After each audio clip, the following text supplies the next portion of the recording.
جسے بھی اناد ہو اس کو خطاب کوفی و شامی دیا کرو، اس کو خطاب کوفی و شامی دیا کرو۔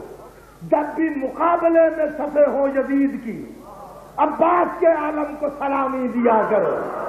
نعرہ حیدری!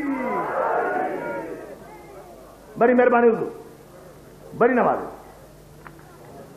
عباس کے نام پہ بہت بلند صلوات پڑھ لو۔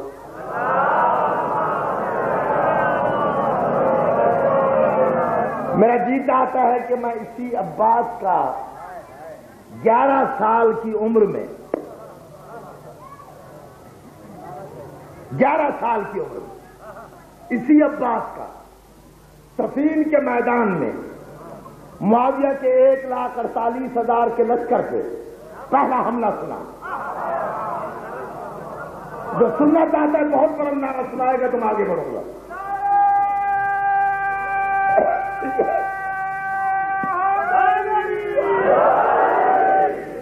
بڑی نواز عباس کا حملہ صفین کے میدان میں، اپنی طرف سے بات نہیں کر رہا۔ کتاب موجود ہے جس کا نام ہے ملاقات با امام زمان۔ جس بزرگ نے امام زمانہ سے ملاقات کی ہے اس کے انٹرویو چھپے ہیں ان کے۔ آغا حسن ابتہی نے لکھی ہے، اردو میں چھپ گئی ہے، اب ولی العصر ٹرسٹ نے چھاپی ہے، ملاقات با امام زمان۔ اس میں ایک عنوان ہے حضرت عباس کی مجلس میں امام زمانہ کی حاضری۔ میرا جی چاہتا ہے مجلس پڑھنے کو اور آپ کی حوصلہ افزائی کی وجہ سے۔ حضرت عباس کی مجلس میں امام زمانہ کی حاضری۔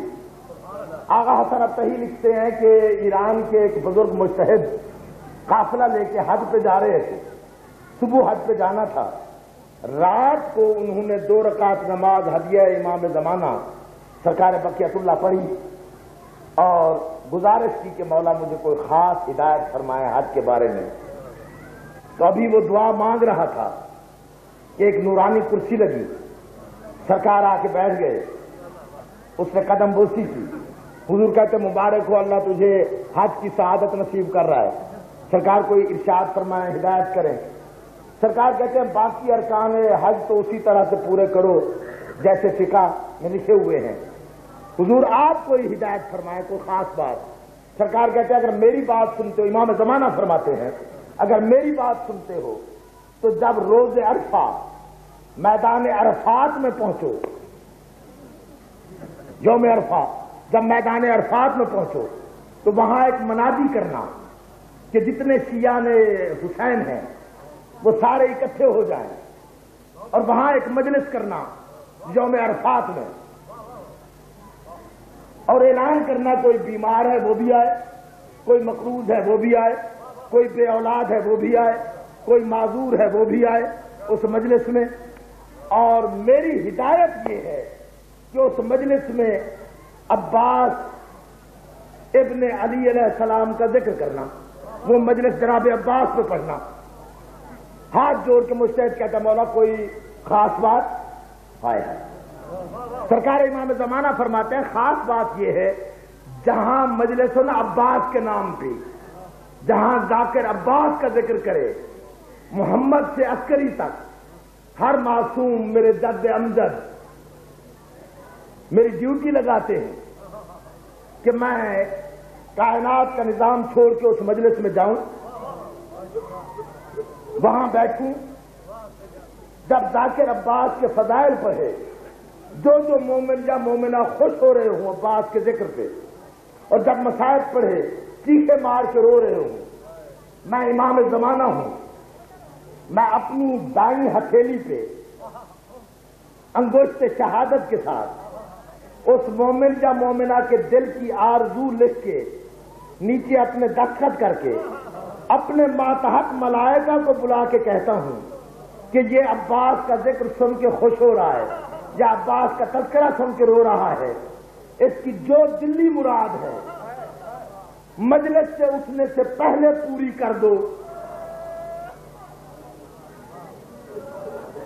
چنانچہ آگے واقعہ ہے، وہ کہتا ہے میں نے میدان عرفات میں مجلس کی، جب میں نے مجلس شروع کی تو ایک مستور تھی جو معذور جسم تھا، جس کا ویل چیئر پہ پہیوں والی کرسی پہ بیٹھ کے مجلس سن رہی تھی، بار بار مجلس کے درمیان دیکھتی تھی، 3 دفعہ اس نے سلام کیا۔ مجتہد کہتا ہے میں نے غور سے دیکھا معصوم بیٹھے ہوئے، میں نے سلام کیا، مجھے اشارہ کیا بتانا نہیں۔ اب جو میں نے عباس کے فضائل پڑھے، وہ مومنہ نعرہ حیدری لگا کے بلند آواز میں اس نے جب داد دی، خوش ہوئی، تو میں نے معصوم کو دیکھا، میرے امام نے خوش ہو کے مسکرا کے کہا اس مستور سے، مومنہ سے، کہ کرسی چھوڑ دو۔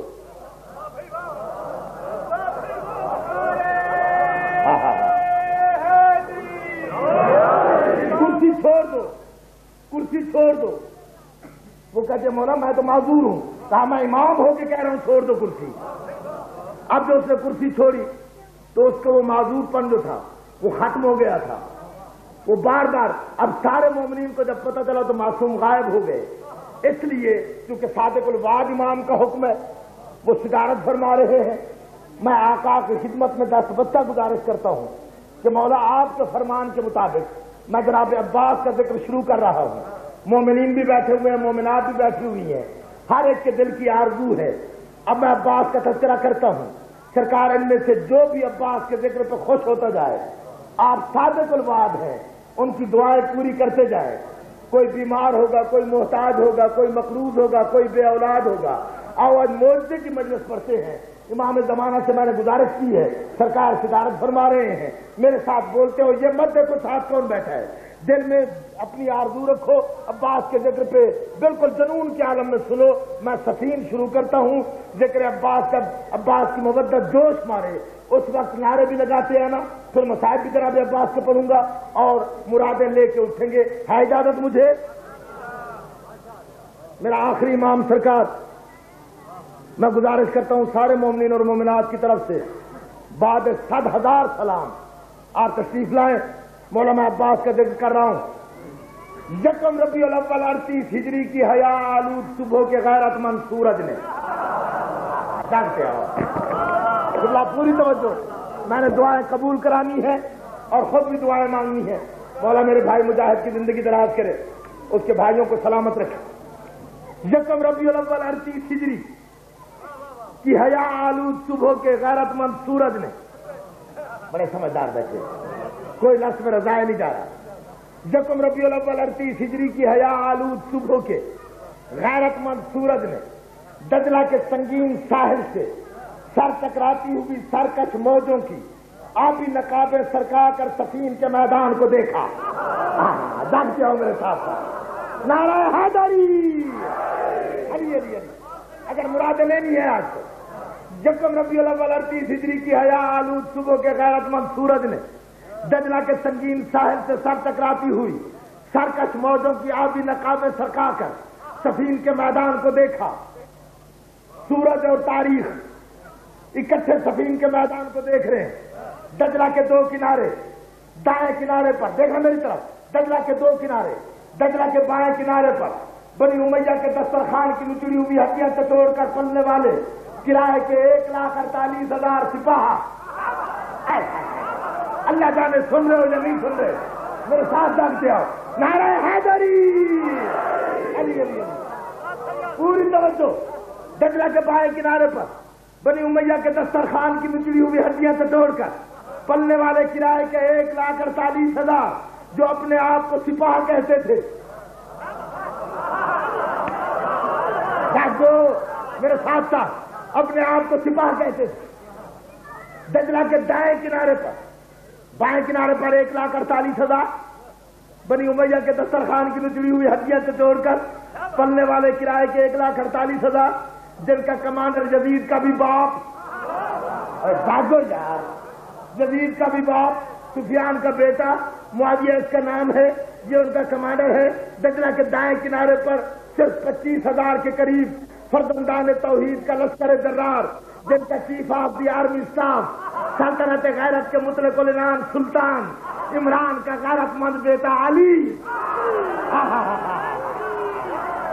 یہ بھیا بلند کر کے نعرہ حیدری، امام زمانہ کی حاضری، عباس کی مجلس، دل میں رکھو مرادیں، کمانڈر